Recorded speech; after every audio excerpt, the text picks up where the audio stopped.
OnFireTV.com for live top stories, breaking news, and original shows. Welcome back.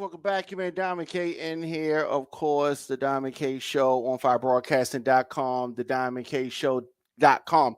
A lot of things to get into. We have a jam-packed show today, and I have some special guests that are going to be joining me momentarily, and we're going to get some information on the inaugural Root Branch Marketplace Business Seminar. This is something that sounds very interesting to me, and we're going to talk about that and a lot more. So it seems like this is going down Saturday, January 18th, 2025, obviously, and the Root Branch Media Group is going to have some representatives on here to talk with us. So let's go to the backstage. How you doing, sir?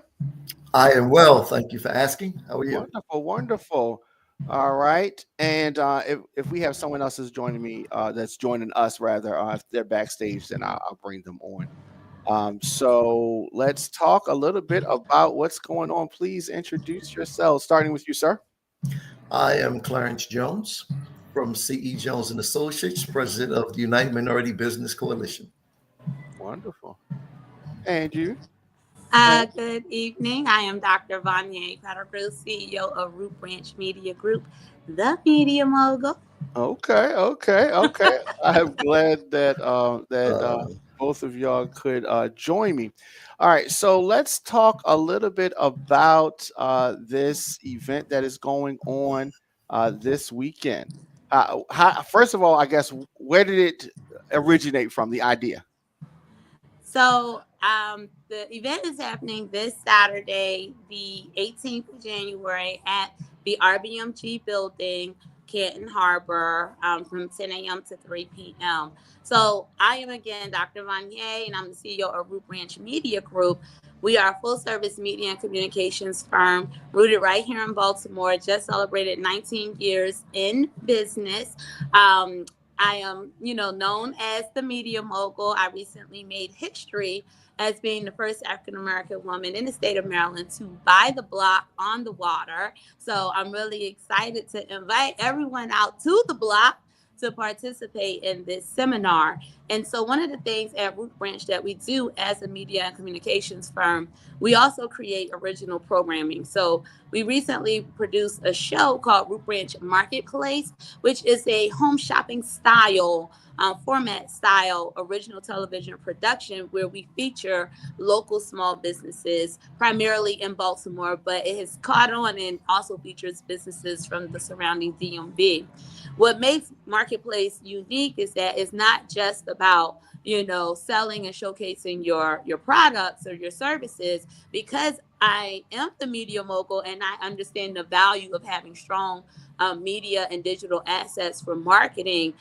When we are working with these small businesses, we dive a whole lot deeper into actually training and coaching and developing marketing strategies with the small businesses. Because when we first launched the show a year ago on Small Business Saturday in 2024, we realized very quickly that many small businesses had never done professional pro-level production before. They've never been on a set of a TV show or any of that kind of thing. And so we realized there was some training and an opportunity to really offer some professional development in that space.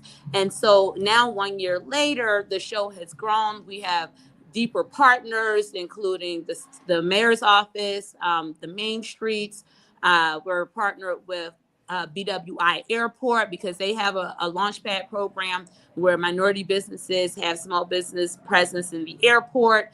And so working with these different cohorts and accelerator programs, we've, been able to take their learning a step further by offering that media and marketing piece. And so this year, we're very excited to launch the seminar because while at our core at Root Branch, we know marketing and branding, but we again realize small businesses need a lot of other resources wrapped around them. And so again, I'm trending. I made history. I bought the block, So I got a pretty solid talent pool of resources in my camp, and I'm not stingy about it. So I created this seminar, put together this dynamic panel, teamed up with my own financial advisor, who Dr. Jones is my financial advisor, to reach out and bring together some incredible experts from banking and finance to development to marketing to all the things that a small business needs, and so that we can continue that professional learning for the small guy. Well, that is good, and you said a lot of important things, and I guess you kind of gave a good segue to how Dr. Jones is involved in all of this with y'all, history working together.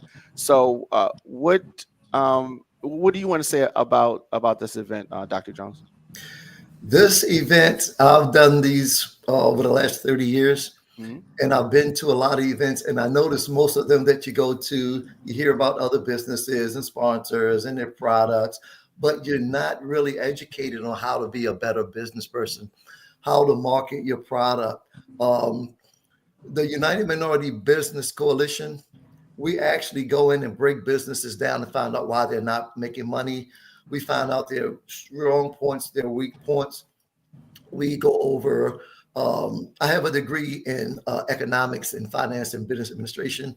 So this is one of the few events that you can come to where we can sit down one-on-one, say, look, Doc, I'm trying to figure this out, man. I keep dumping money into my business, but I'm not making money. My wife is on my back. Kill the business, get a job. This is your opportunity to find out what the problem is. You can ask us questions. You can learn. We're looking for conversations of substance. We want to know how to make you better, because the United Minority Business Coalition, we are strong in education in reference to making you a better business person. Not only that, we've got banks. A lot of times it's not about your credit score. It's about your business banking relationship with your bank and how to properly do an application, to properly market your product, to make yourself whole instead of waking up, oh God, here we go again. This is the one place of all the seminars I've been in this business 50 years. This is the one place that I've ever been from Florida to New York where you can get it all in one place. All you got to do is one-stop shop. One-stop shop. Be humble. This is Cracker Jacks with the prize in the box. Cracker Jacks with the prize in the box. So that is I like that. And so we're going to have some panels and moderators, and obviously you want folks to be involved and engaged and asking questions and some of that. So what type of panels can folks look forward to witnessing? Sure. So we have a lineup of 3 different panels. And again, we've curated a dynamic roster of pros in the industry, in their respective industries, to speak to the different topic areas. So our first panel, I believe, is at 11 o'clock. And we really get into understanding your market, understanding your target market. And so we pull in folks from the AI space. We have representative from the tourism, the Baltimore Tourism Association, some really big brands that are doing that approach and attack marketing and understanding your target market from a big scale, because again, we want to leverage those practices that the big guys are doing and show the small business how this applies to you, and this is how you do it at your level and your scale. Then at 12 o'clock, the next panel is called Being Bankable, because again, we want people to not only understand, how much money you made. Everybody know what they, receipts are looking like, how much sales they did, but you really got to be able to know how to prepare your financials, how to read your financials, and how your financials help you in your projections, so that you know what you need more of or what you need to do less of. Right. And honestly, with the right shape with the right shape financials, it puts you in a position to really be able to get the resources that you need. But again, a lot of small businesses, because when you're a little smaller, you're really in the midst of doing the craft, and you're not, looking big level, big picture all the time, because you're doing the day-to-day tasks and functions. And then the last panel is at, I believe, 1:00, where we get into growing beyond self-management. And so we bring in, because I'm a big believer in continued learning. I myself am an alum of the Goldman Sachs 10,000 Small Business. I'm, a graduate of the Baltimore Leadership. And again, I teach and train the media and branding component marketing piece for a number of small business cohorts throughout the region. And so I believe in that continued learning. So we have some panelists who represent some of those groups, including the United Minority Business Coalition, the Baltimore City Chamber of Commerce. I'll be again talking about the marketplace, Root Branch Marketplace, and what we've, again, developed in that space to provide that continued learning for the small business. Wow, that is very important stuff that you said. I really like the scale and scope of the panels and just everything that you're saying. So I got this question that someone submitted. So it says, how do you know when to move on or pivot the focus of your business?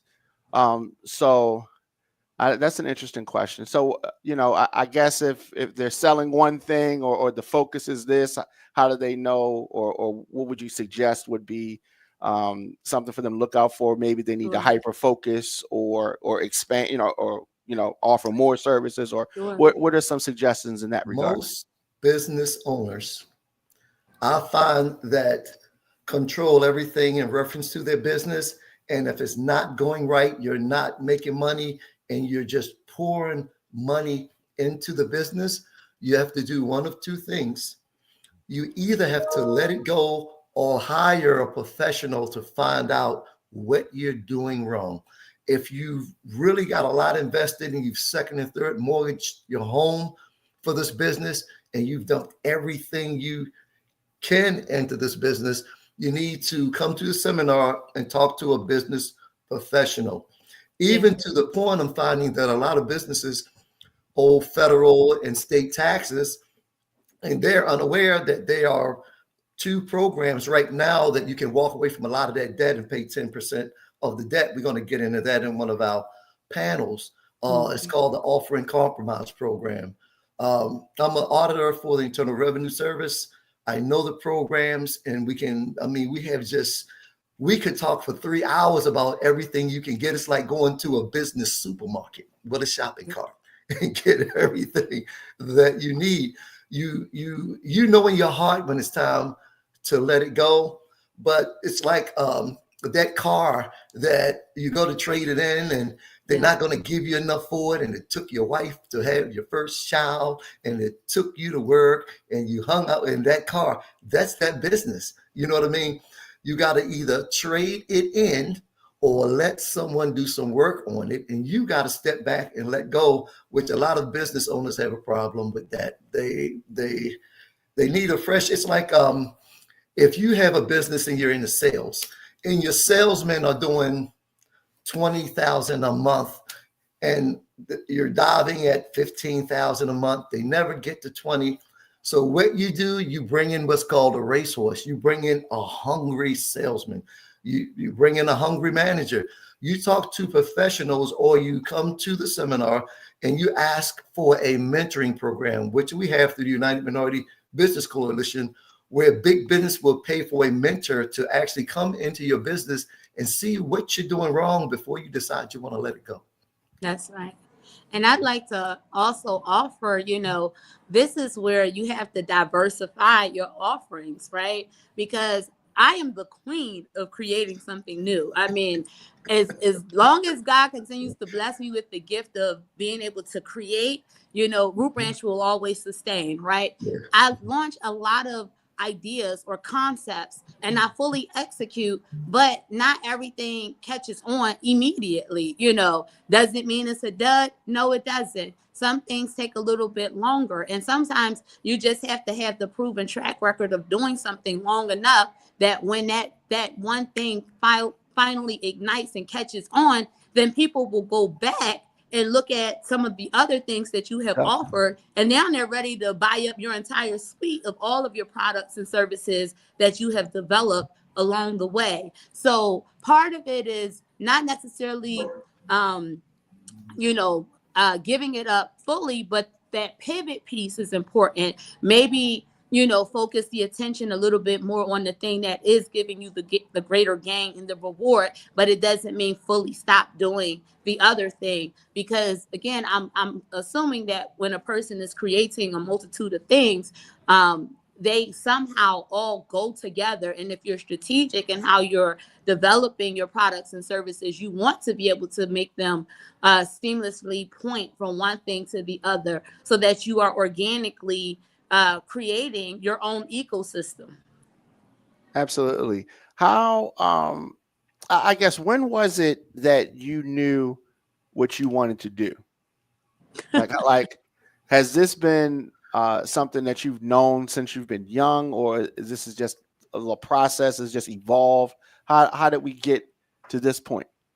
So that's a really funny question. So both of my parents are deceased. I'm a transparent moment. Both of my parents are deceased. But when I was a little girl, I was very talkative. Like, not talkative as in I got in trouble in school, but I just had a lot to say. And I remember my father saying to me, "Girl, if there's a job for a talker, that is going to be you," right?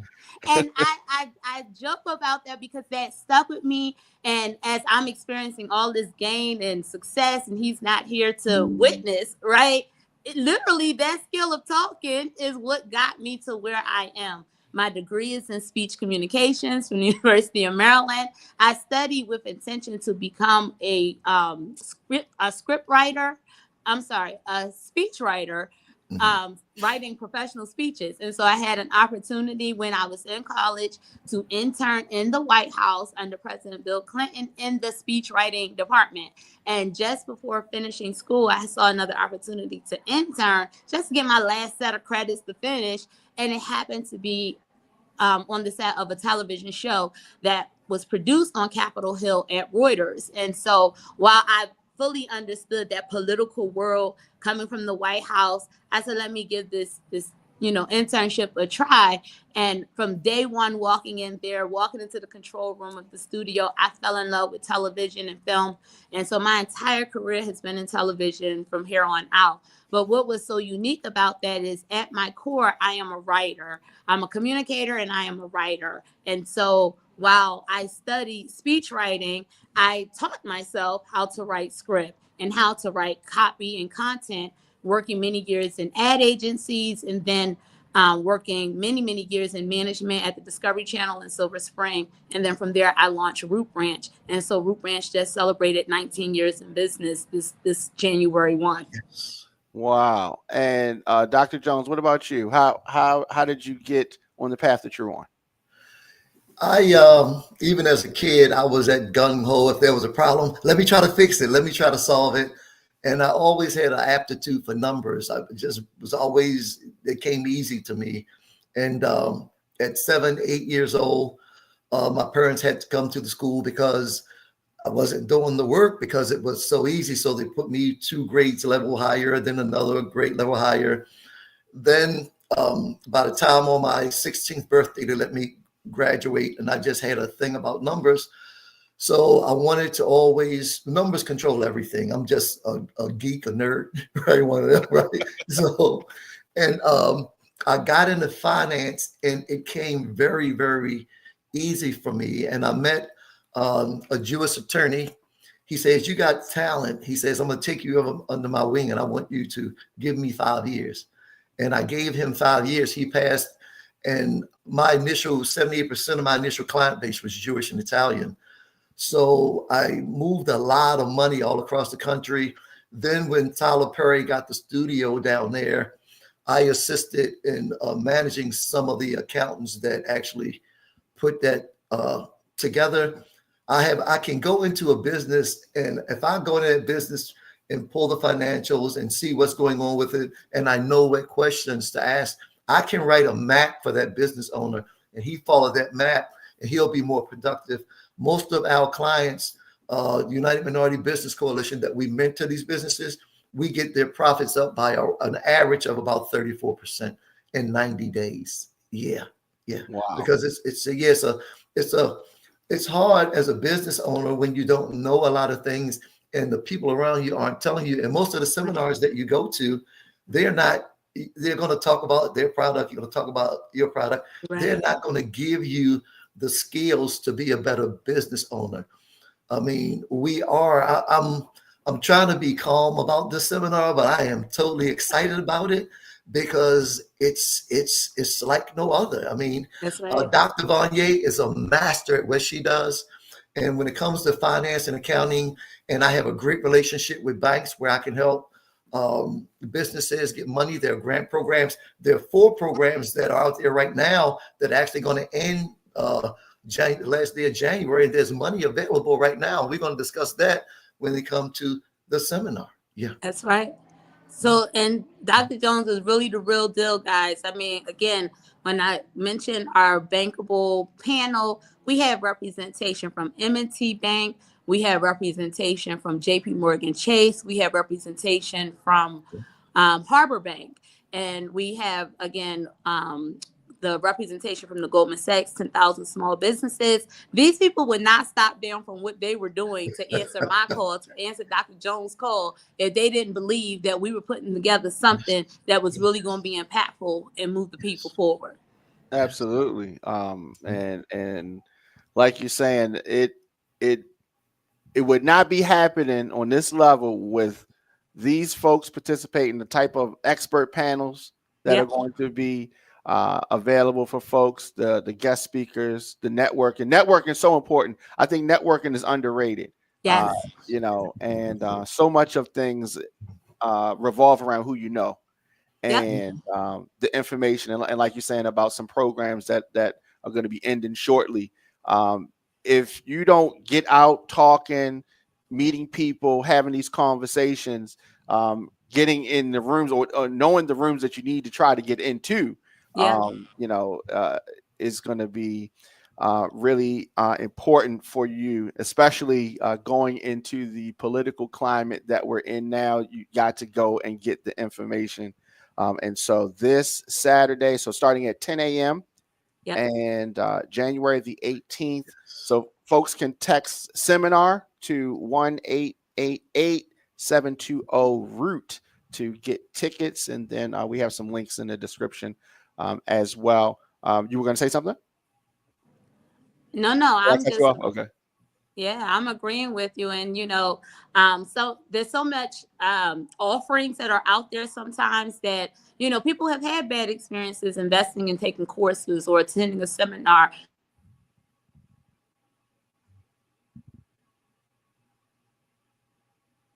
I think we lost her, but go ahead and pick up where she was at.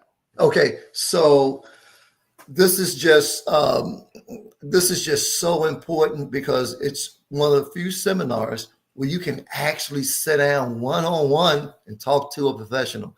And if I've taught over 101 classes, and I've never had a student fail. I've never met a business owner that I couldn't help. I put God first. I'm committed. I am seriously. Look, right now I'm feeling so strong about this seminar. I mean, I can't stand it, man. If we can't help you while you're there because of the number of people there, we will take your number and we will set up a meet to sit down and talk about your business, because it's all about the American dream and taking care of your family and having more than enough money to last a month. You know what I mean? To be a better businessman, I mean, there's nothing hidden or anything like that. We are going to keep it real. There are few seminars like this. You gotta be here. Even if you're successful in your business, we can make you better. If the knife is sharp, we'll make you sharper, so sharp you can shave with it. Okay. Right. That is good. And so I mean, what you're talking about, obviously, is access to resources, access to this important business information. You're helping them, guiding them to the right decisions. Mhm. And the other thing, very important, giving them the roadmap so they can access some of the capital that they might need for their business. That's So right. Yes. it is a great thing, and attendees really have a lot to look forward to. And so you were saying that some folks may have gone to some Yes. seminars that didn't give them what they thought they were going to get. And Right. go ahead.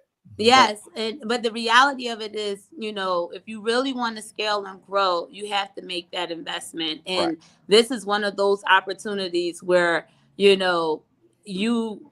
actually quite a very nominal fee for the caliber of the room, the access to myself and my actual team, to be able to wrap ourselves around you and give you the support. At Root Branch, from the marketing lens, we've created a number of programs and platforms, including, like I said, the Root Branch Marketplace. Then we've created Brand by Root Branch, which is a concierge subscription marketing service that the small business can invest in. Because again, I care about the small business as a small business owner myself, but I want you to not only be a small business, but I want you and your brand to show up in the marketplace in a big way. And so when you make that investment with us, we become your back office comms office. Now you have a whole communications team behind you, so that all of your imagery, all of your messaging is pro level. And so this is what this is about. And so with this seminar, you not only get to meet the team of Root Branch and what we do for our subscribers through brand,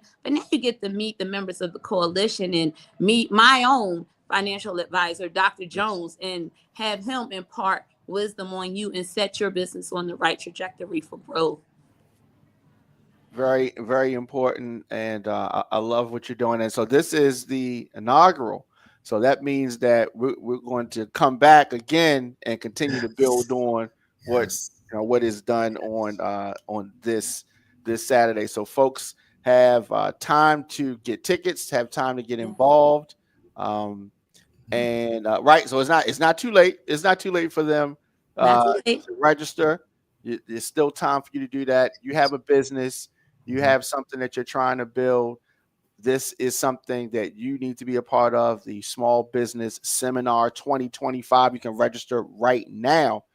So I'm excited talking about it. I'm going to be in New Jersey. I wish I was going to be here. I'm going to be in New Jersey this weekend. But like you said, expert panels, guest speakers, vendors, networking, all the things that you need to take your business, like you said, to the next level. I love how you saying, they can have a professional a team behind them if they become part of what you're doing. And I love the access to resources and helping folks make the business decisions. Because sometimes, a lot of times folks start businesses, a startup, maybe they didn't have the level of education that you have. But they're still trying to do their business. They're still trying to make the decisions. And a lot of times we need help doing things that you don't know how to do. That's right. And so this is a wonderful thing. I really encourage folks, if you have a small business, if you know somebody that has a small business, you know that they can use some extra help.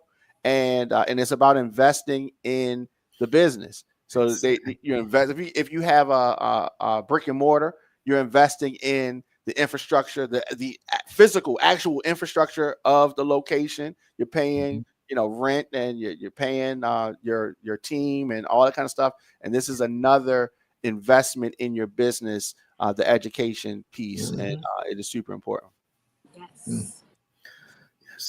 So again, how can folks register for this weekend's seminar? We made it really easy. I'm actually really delighted about this because being in media, we're big on tech as well. And we've created the automation systems. And so we're using it to show you how we can actually, my team can actually develop these same types of processes for your business as well, so that you can be more efficient. So like I said, there's brand by Root Branch, but there's also brand AI, so that you can also, again, show up in the marketplace in a big way. So Right. I'm thrilled to say you can now text 1-888-720-ROOT, ROOT, for Root Branch. 1-888-720-ROOT. You can text seminar to that number, and it will prompt back with the information about the seminar and the link to purchase tickets. Because we are celebrating our 19 years in business, New Year's was our anniversary. We Yes. extended the discount, so you will save 19% on your ticket when you purchase this week. That is wonderful. That is wonderful. All right. Anything you want to say, Dr. Jones? All I want to say is this is a great opportunity to meet all the players in all the arenas in one location. Yeah, this is it. If you love your business, you love what you do, and you're trying to keep it and help it to grow, and you're really disciplined about what you're doing. It's not a hobby. It's your business. It's your livelihood. It's your life. Come to the seminar. I'm looking forward to seeing you there.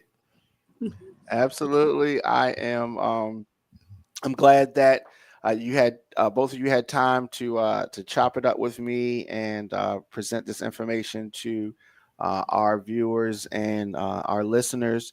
And so I definitely don't want this to be the last time that we are able to talk about stuff. And so you definitely have a open invite anytime you got something going on. Thank you. Thank you. Absolutely. So again, I encourage folks to come out and get involved. You need to take that business to the next level, and it is time to do that. You can register right now. The Root Branch Marketplace Small Business Seminar. This is the inaugural. This is the jump off, and it goes down Saturday, 10 a.m. January the 18th, and you can text seminar and get those tickets. And I really appreciate y'all stopping through, and we've been talking about this for the rest of the week. And so much continued success to both of you. Thank you. Thank you. All right, folks. So you already know what it is. It is time to take your business to the next level, and it's no better time than January, right? You want to get things started and kick off the year in the right way. I think that is the right time to do it. January, it feels right. It's the beginning of the year, right? Yeah. So the inaugural Root Branch Marketplace Business Seminar, I encourage folks to get involved with that. Get those tickets. It is not too late. And I know a lot of y'all like to wait till the last minute, right? The last minute. And but you know, it is time to make those moves. Okay, time to make those moves. All right, we're gonna take a quick break and we'll come back. I got topics to get into, and a lot. We're gonna talk about the fires in LA. Unfortunately, that is still a thing. Ceasefire in Gaza. Both Trump and Biden trying to take credit for that at the same time. Both of them trying to take credit for that. We will talk about that, and we have a lot more right after this.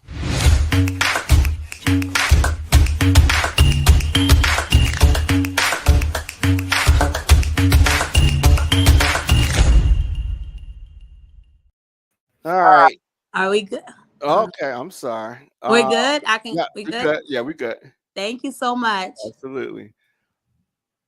All right, welcome back. Your man Diamond K in here, and we have some special guests in the building, and shout out to them.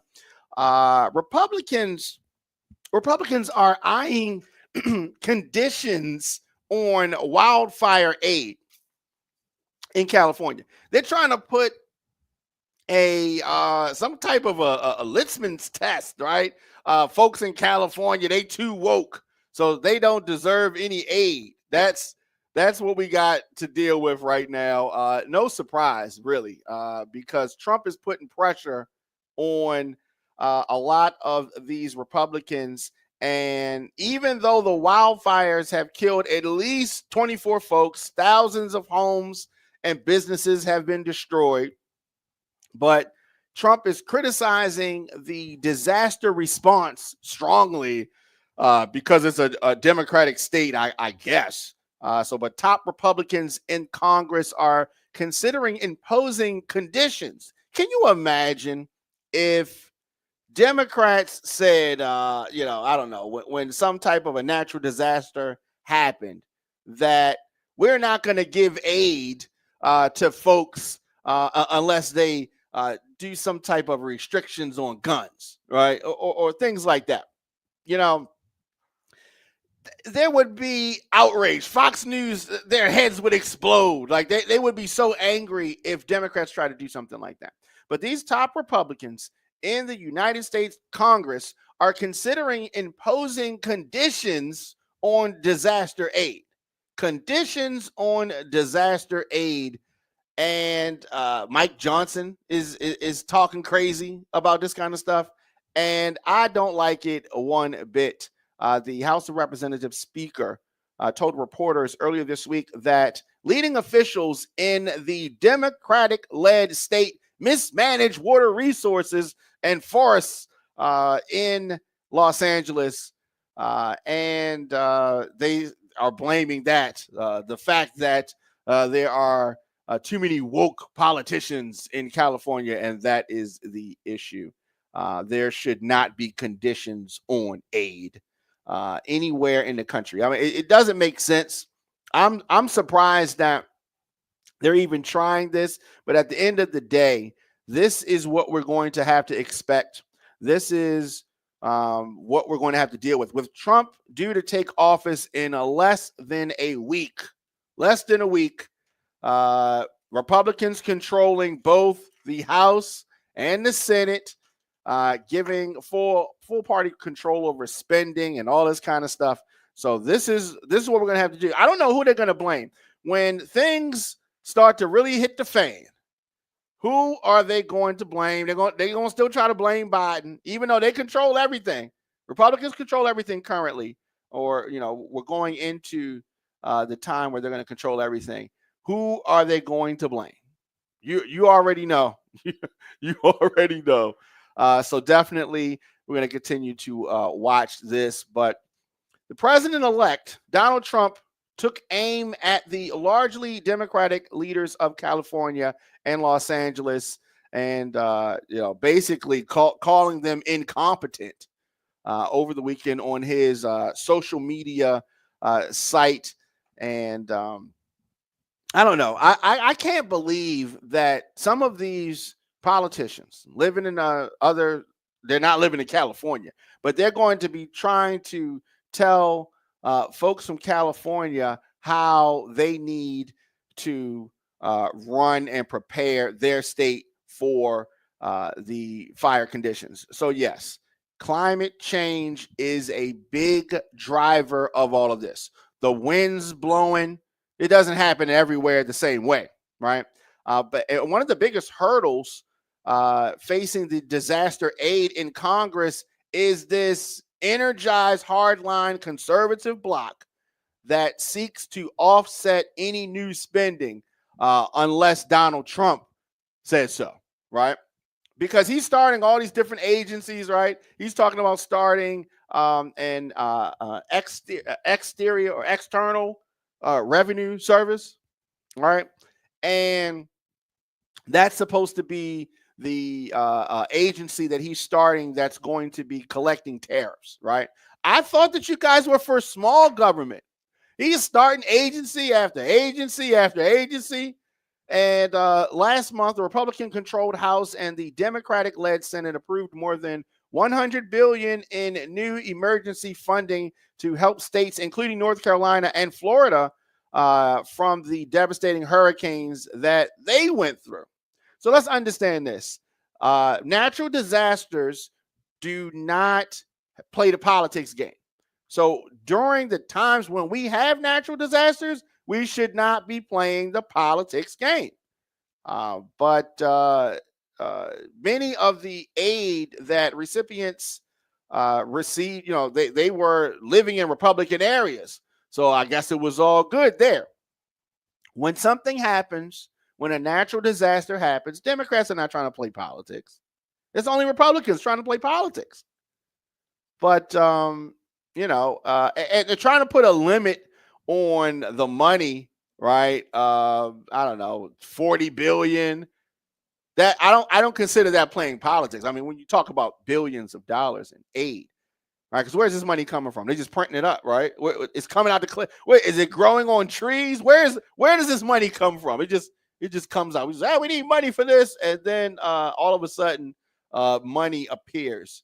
So I don't know. Let me know your thoughts in the comment section. Should there be conditions, political conditions on aid to folks who are suffering from a natural disaster? I like to know that. Let me know your thoughts. djdiamondk@gmail.com. So I saw this and I had these questions, right? Walmart, the big giant retailer, everybody knows Walmart. Everybody goes to Walmart. You may say you're not going to go to Walmart. You may say you don't like Walmart. And maybe the way they roll is not the best, right? I get all that. But you have to go to Walmart at some point in time. You do. I mean, you do. They've made it impossible, right? So Walmart has unveiled what they call new modern logo. All right. And so if you are listening to us on Apple, Spotify, or iHeartRadio, you can't see this, but we have the actual logo for Walmart that everybody knows. And then we have the new, what they call modern logo that they unveiled earlier this week. And they look pretty much the same. Okay. The blue is a little bit darker. And you know how it has, the yellow flashes, and they're a little bit thicker. And that's it. So the company says that this change in the logo that most people can't even recognize is a comprehensive brand refresh. Okay. I thought it's hilarious because the logo looks the same. If they didn't tell us, we wouldn't even have noticed or even paid attention. But they have a press release and all that, and they say that the updated branding will better represent who Walmart is today. So they're saying that Walmart is a little bit bluer and a little bit more yellow, and yeah. So, I don't know. So this is a spark that they say, and it exudes the energy of Walmart. So they say that the change, of course, is the color palette, and it leans on the retailer's most recognizable tones and its heritage of blue, while ushering in new updates to keep the brand fresh. All right, it looks the same. It looks like the same logo, but Walmart says that it's going to begin applying the refreshed brand across various channels, customer touch points, including its website, its app, and its stores, all starting this month. And little did we know, they actually began the rollout, a soft rollout, in October of 2024, and remaining stores will continue to be redesigned over time. So I don't know. I think that the logo looks pretty much the exact same. It looks the same to me. Okay. The yellow stuff, like I said, is a little bit more, but yeah, I don't know. It's kind of the same. But yeah, so either way, I don't think that this is going to affect whether folks go in Walmart or not. The logo, all good. Of course, you're just tuning in. Jermaine Diamond K in here, the Diamond K Show on firebroadcasting.com. Okay, so Don Robert on Facebook says it's a lot of words here. All right, so he says that the way I see it, after Trump gave Hamas an ultimatum, they quickly moved to follow Biden's deal. They did this to save face because they knew Trump meant business and opted for Biden's plan rather than looking scared, having to comply before Trump takes office. If Hamas really wanted to accept Biden's deal, they could have done it months ago. Hamas does not respect Biden, especially after he started putting pressure on Israel to cease fire. So I think that is a great segue to go into one of our main topics for today, and that is a couple things. Well, let's start by the fact that Joe Biden and Donald Trump, the president and the president-elect, are both trying to claim credit for Gaza's ceasefire deal. Now, I understand what was the gentleman's name again? Okay, what Mr. Robert, Don Robert, was saying on Facebook. I understand how he may come to that thought process, but I definitely want to remind Don and others that the process of negotiating a ceasefire takes time. This is something that has been in the works for some time. And so I don't want folks to think that it just happened overnight. This has been a process, has to be a process, is nothing that Trump can just snap his fingers and just make happen, right? While I will say that I do agree that nobody is scared of Biden. And I don't think this is a you got to make somebody scared of you thing, right? I mean, how old are we, right? So it's that. But Biden and Trump both are claiming credit for the ceasefire deal, and maybe they both deserve some credit, right? Maybe it is a twofold thing, maybe. But let's understand, for folks that are old enough to remember, usually Republicans historically have done these back channel things, whereas though if you're talking about recently passed away former President Jimmy Carter, the hostages, Reagan and his team was doing things behind the scenes to try to make and play political games at times with people's lives at hand, right? That's Republicans that do that, right? So Trump would have loved, if Trump was the deciding factor in this, right? Why wouldn't they have waited, right? You say that they don't respect Biden. Nobody respects Biden. So why wouldn't they just wait?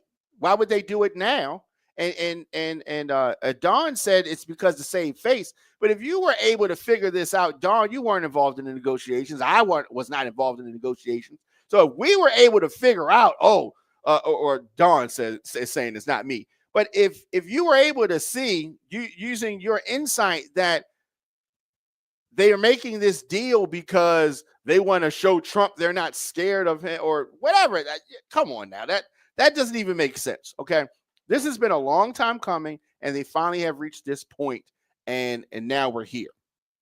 I'm glad that we're here, and we definitely have to recognize that these negotiations have dragged on for months. They've been talking about getting to this point for months and months, right? Even before we knew the result of the election, they have been negotiating, right? You think they just started negotiating over the Christmas break?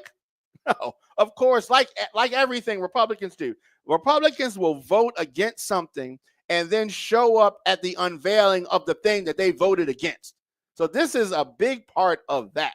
Trump wasted no time asserting that he was the moving force behind the deal, whose final details are still being ironed out, according to Israeli Prime Minister Benjamin Netanyahu's office. But this is an epic ceasefire. I wish it could have happened in October or September. It may have changed the course of the election, but I don't know. We're gonna see.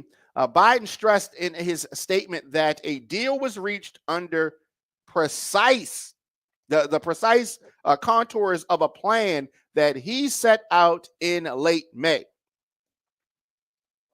So Biden saying that this is exactly the plan that he laid out in May. So if that is true, then the Trump influence on this is not to be thought of as effective and as menacing as Don thinks. They think that Trump is the boogeyman, the big bad Donald Trump, right? So I don't know. We're going to see that. So he's not the president. We only have one president at a time, and I don't know. It's interesting. The Biden administration's open embrace of incoming Trump team involvement in the talks was, I thought, rooted in far more than the president-elect's influence with Netanyahu. The Israeli prime minister is conservative. He's more friendly to Trump than he is to Biden. Trump did say that there would be hell to pay if a deal was not done by his inauguration day, which is a few days away. But Trump says a whole lot of things. He said that he was going to end the Russia-Ukraine war. So, and he said he was going to do that before he took office. And now he's pushing it back 6 months, 100 days, 6 months, who knows, 106 months. Who knows what's going to happen? So we can't just go, Trump said this and people taking him at his word. Trump says a whole bunch of word spaghetti, word vomit. He says a whole bunch of things, and none of the things actually happen, and he doesn't try to do it. But I'm glad that they've come to some type of agreement. I want the hostages released. I want this thing to be over. Implementation of the agreement could begin as early as Sunday, when the first group of hostages may be freed, according to a senior United States official who was involved in the talks. So it is interesting for Biden that the announcement of this comes the day that he's given his farewell address. Biden made the announcement of this deal. This is between Israel and Hamas. Ceasefire deal is supposed to take place on January the 19th. And Biden says that Israel is going to negotiate a permanent end to the war. I am glad that we are here. And hopefully this continues and goes, and hostages are released, and the rebuilding of the countries start, and hopefully we can get to a better place. This has been a mess. This has been a mess.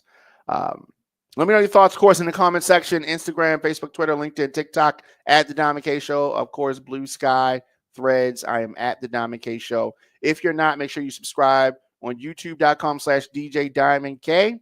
Over the course of this war, Biden's relationship with Netanyahu was obviously strange.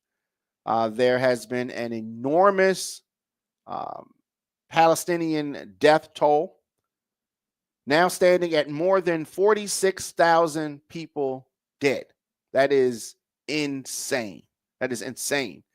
And so Israel's blockage of the territory created a humanitarian catastrophe in Gaza by leaving access to food and basic health care limited. Obviously, these hostages, we want these hostages released. I wish that this stuff had never happened. But unfortunately, this is a region in the world where there has been a lot of bad energy and a lot of retaliation and just all kind of stuff happening. So I'm just glad we're at this point, but we need to see. Let's see what happens on the 19th and the weeks and months to follow. Hopefully, this thing moves in the right direction.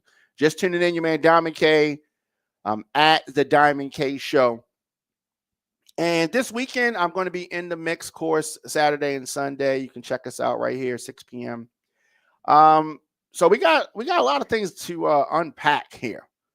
So we have the president and the president-elect both claiming credit for Gaza. But the good part about this is that Israel and Hamas has agreed to a hostage deal and a ceasefire. So we're going to continue to follow this story. Hopefully, because things can happen. Talks can fall apart and things can just go the other way. So I hope that is not where we are. Now, I'm going to say this. Too little, too late. Too little, too late. Special counsel Jack Smith has released his final report. Ooh, final report. Wait, what? Now? You release it now? Merrick Garland. Man, Merrick Garland has been the worst. Special counsel's final report says that Donald Trump would have been convicted of election interference if he hadn't won. This doesn't even make sense. He would have been convicted of election interference if he had not won the election. He shouldn't even been able to participate in the election if he was under investigation for interfering in the previous one, right? Right? I mean, I saw this thing, this meme that said, and maybe D.L. Hewley posted it, and he said that it is more difficult for a felon to become a firefighter than it is for a felon to become the president. How interesting is that? That is insane. Insane and true. Insane and true. And so it's been a lot of hoopla. It took us a long time to get here. But just like the Mueller report, this is going to mean nothing. It's not going to do anything. It's just going to be reading material for so-called smart people who want to read the report. But the evidence, because the evidence was there to convict Donald Trump. Trump knew the evidence was there. Melania knew the evidence was there. Jack Smith knew the evidence was there. Everybody knows the evidence was there. And MAGA folks, they know the evidence is there. But here's the thing. They don't care. They don't care. It is simple, but the conclusion from the former special counsel Jack Smith in his final report on Trump's effort to overturn the 2020 presidential election, which obviously resulted in the January 6, 2021 attack on the U.S. Capitol. Jack Smith put out a 137-page report, and he talked about all this stuff. It was released overnight, less than 1 week before Trump is sworn in for a second term as president. So what does this do? Nothing. What does it mean? Nothing. It means exactly what we already knew. Did we need to wait 21, 22, 23, 24, 25? Did we need to wait 4 years for Jack Smith to give us a report on something that we were able to watch on TV in 2021? No. It is one of the loopholes of politics, the system. You know how they say people, you need to learn how to beat the system. Trump has clearly understood the mission of beating the system. He's beat the system.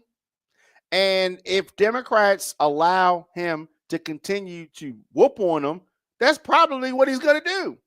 Continue to whoop on them.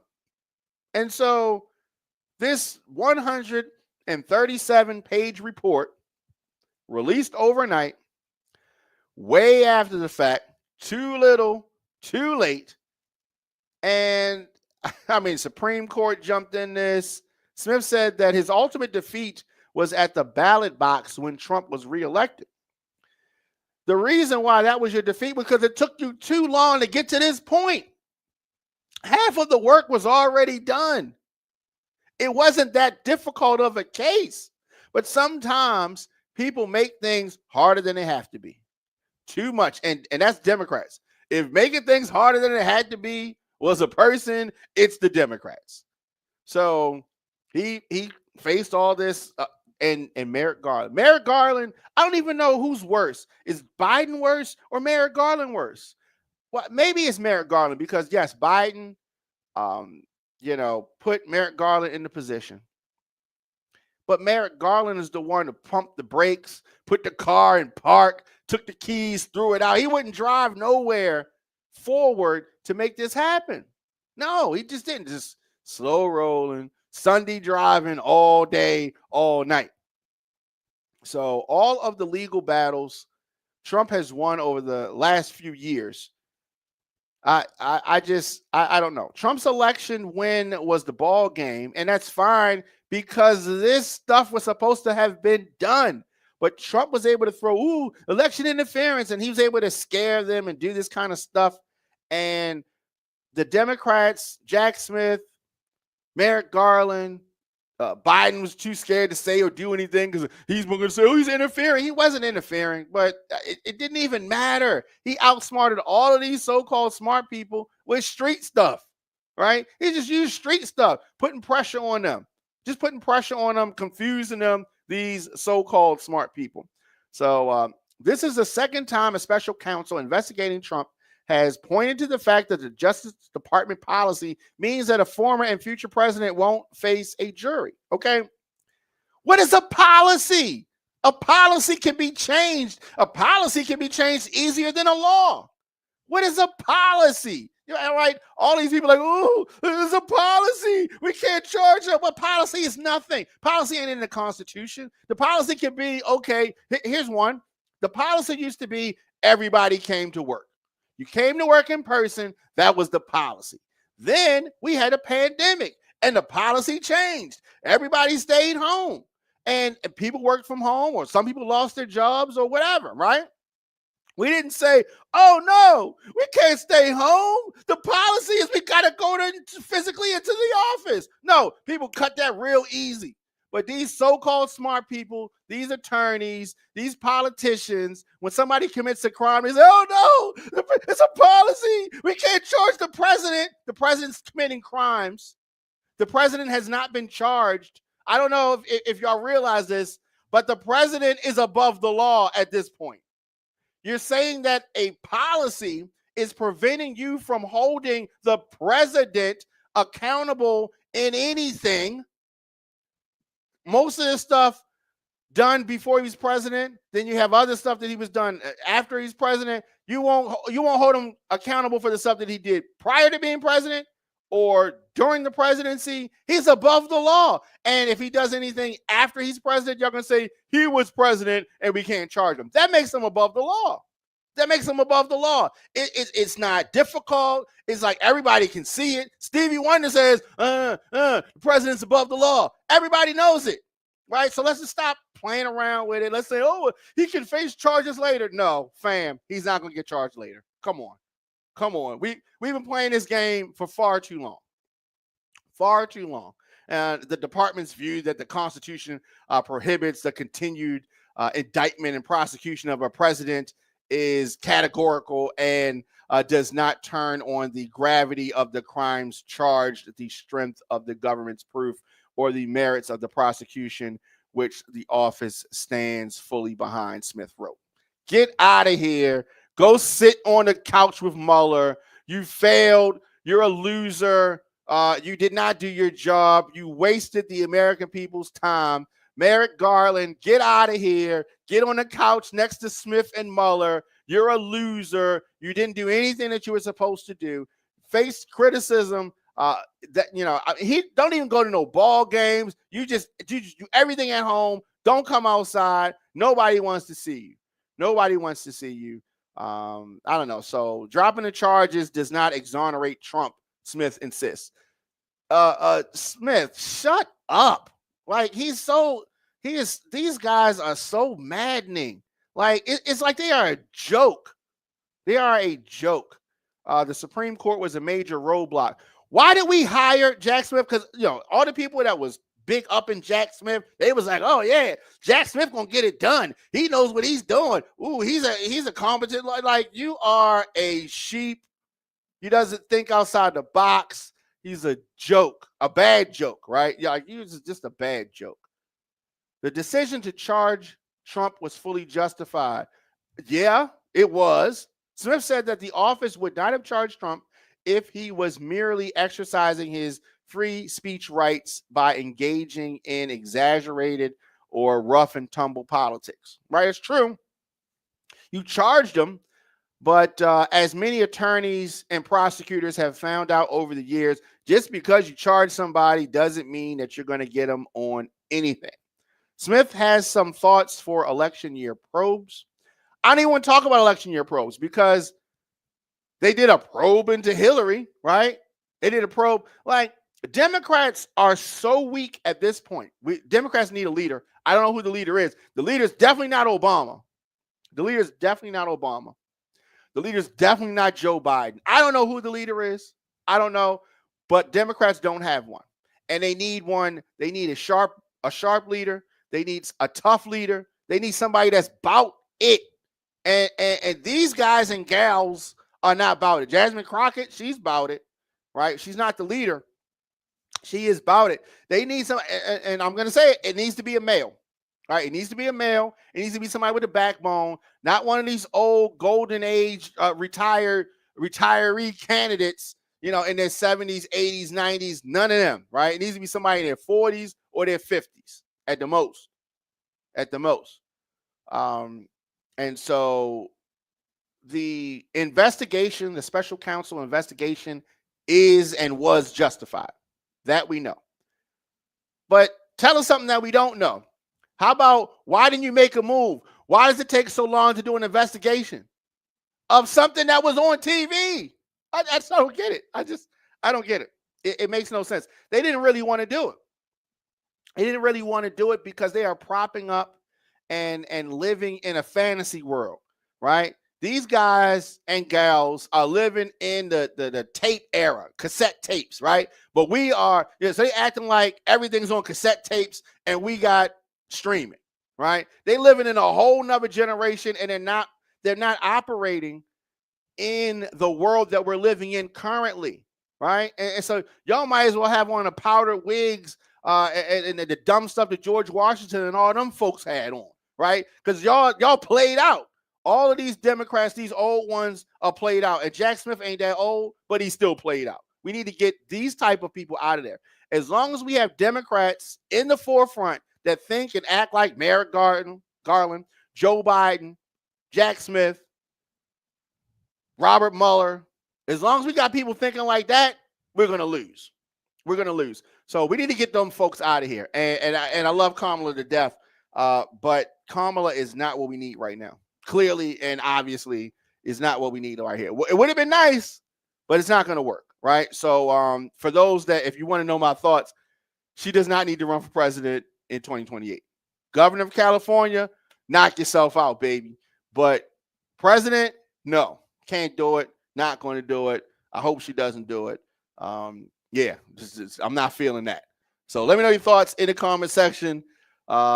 Am I being too hard on Democrats? If I'm not gonna be hard on us, who's gonna do it? If I'm not gonna do it, who's gonna do it? So we gotta get this thing together. Like the whole when they go low, we go high thing. I'm not feeling that. I'm not feeling that.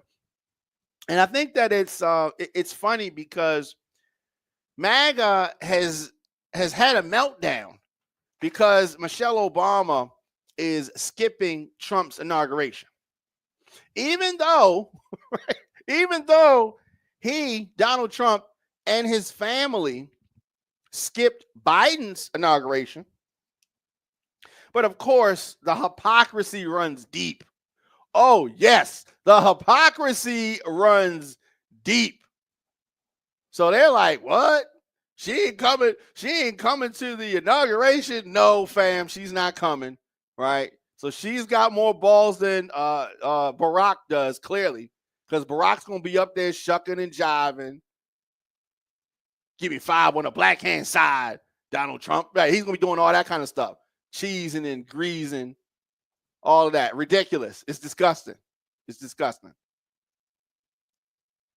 Michelle Obama is not going to pretend she's skipping the inauguration. I don't blame her. You don't want to go, don't go. Right? Y'all Republicans and MAGA supporters are not going to sit here and start talking about Michelle Obama is going against the norms. What?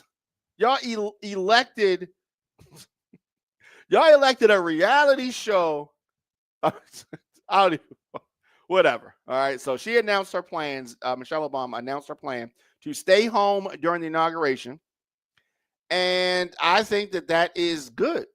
I think that there is no overstating her feelings about Donald Trump. She is not one to plaster on a pleasant face and pretend for protocol's sake. Michelle does not do anything if it's expected or it's protocol or it's tradition.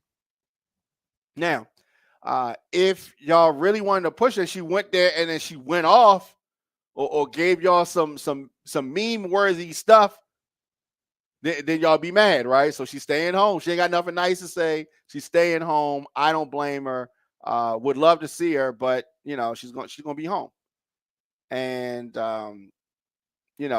Trump's history of attacking the Obama family, and then President Obama sitting beside him and just being a weak man. This man talked about and put pressure on and put your family in danger. Your girls, your wife, you.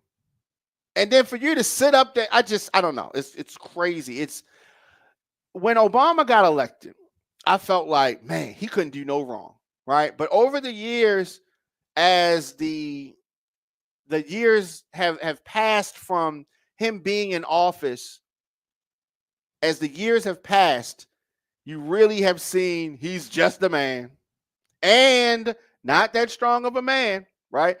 And he went through some stuff, right? Running for president was not easy.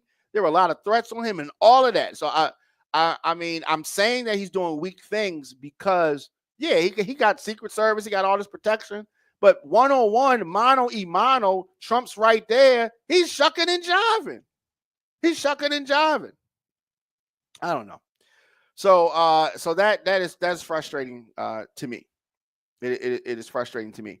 But so Michelle Obama is not going. So she didn't go to the funeral of President Carter because she would have been sitting right next to Donald Trump.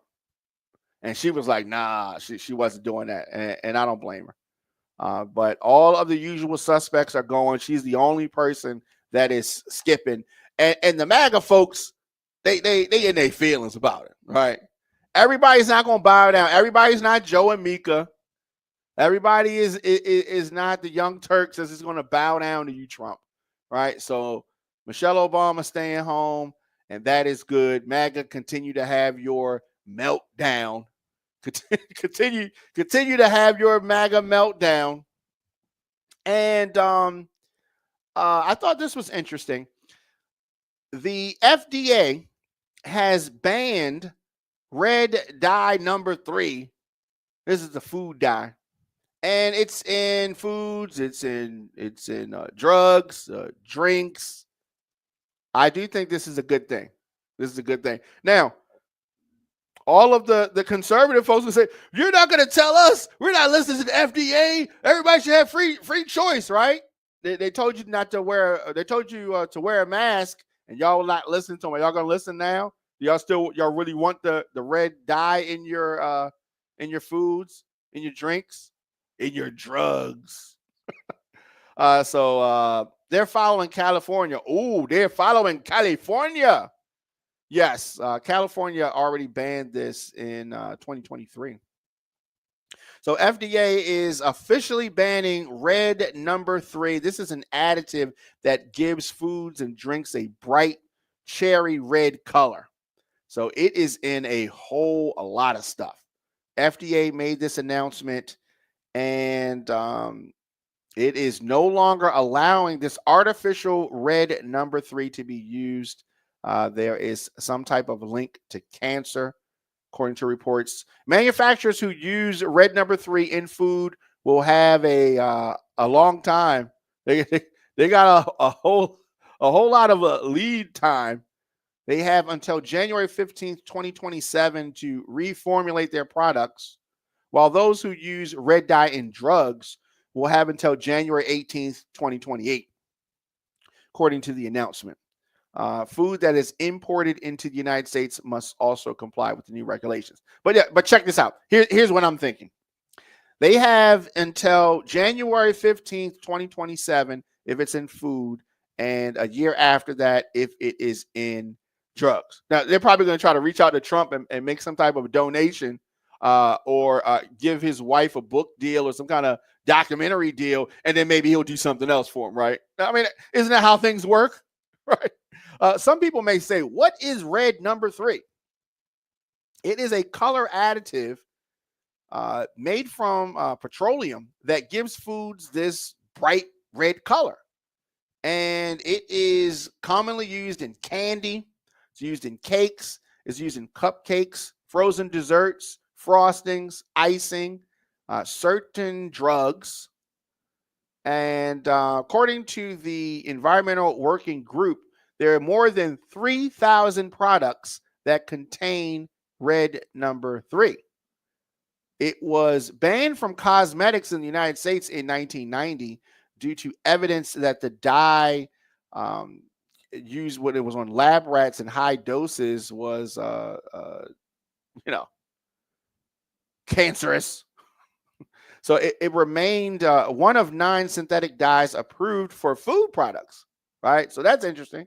You could not use it in cosmetics since 1990, but you can eat it. It's okay. You can eat it, right? So the 8 remaining approved dyes include blue number 1, blue number 2, green number 3, orange B, red 40. There's a lot. There's a lot of yellow 5, yellow 6, citrus, red, all used to give food and drinks and ingested drugs bright colors. So why did they ban this additive? So there was a petition filed in 2022, and it cited 2 studies that showed cancer in male lab rats when exposed to high levels of red number 3. According to the FDA announcement, the way that red number 3 causes cancer in male lab rats does not occur in humans. Humans are typically exposed to much lower levels than the lab rats were. But the announcement said that the studies in other animals and humans did not result in those effects. But it did something bad, because if it didn't, they wouldn't ban it. They just don't want folks to go crazy, because they say if it's causing cancer, then everything, it would mess up the entire economy, because there's 3,000 things that would be off the shelf. So they said it's been killing people this long, so it can kill people a couple years longer. Already banned in Europe for the most part, Australia, New Zealand, but America, better late than never, right? Better late than never. Your man Diamond K in here, of course, the Diamond K Show. And I definitely want to talk about some of these confirmation hearings. Pete Hegseth, and this is a real a piece of work. This is a real piece of work. Of course, he's up there lying at his confirmation hearing, talking crazy. When he's answering questions, for the most part, he's not answering questions. He's dancing around them. And he's in communication. So that's the only thing he's really qualified to do. Pete Hegseth is Donald Trump's pick for defense secretary. He has been a combat veteran. He was a former host on Fox News. Says that he's going to be a change agent and a warrior. Doesn't want women in the military. Nope. He wants women at home. So this is going to send folks back. So the Republicans like him, Democrats don't. He says he's going to be a warrior culture. He's going to bring a warrior culture to the Pentagon. This is going to be a mess. Says that he is a secretary with dust on his boots. All right. Okay. He claims now, going back on things, that he's going to be equal standards for female troops, although he's been on repeatedly on video saying otherwise. The background check has been insufficient, but I think it doesn't even matter. And y'all talking about Michelle Obama is bucking norms by not coming to the inauguration. They're not even doing background checks. Come on now. They do more background checks on folks working at McDonald's than they've done on Pete Hegseth.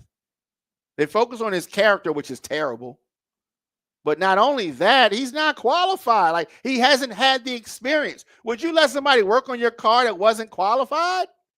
Because Donald Trump said they good? No, you wouldn't.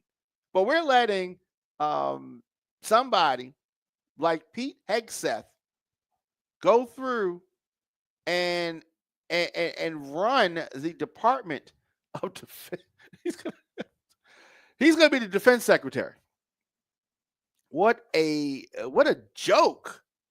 This is a joke, right? And so of course the jokes, they don't end, they just continue. This is Chris Wright. Chris Wright is Trump's energy secretary pick. Now, of course, he ain't qualified either, but all these guys are going to go through because they got the votes.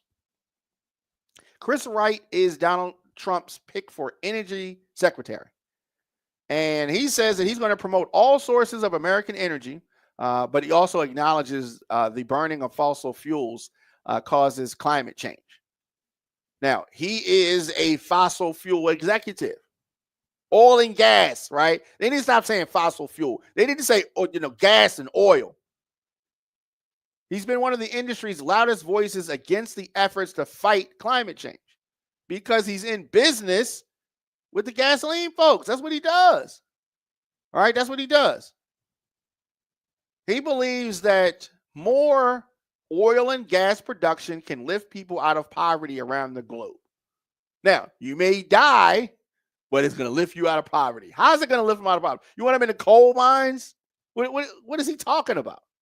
It's going to only lift the people that own oil and gas companies. His nomination went before the Senate Committee of Energy and Natural Resources for a confirmation hearing. Protesters interrupted it multiple times.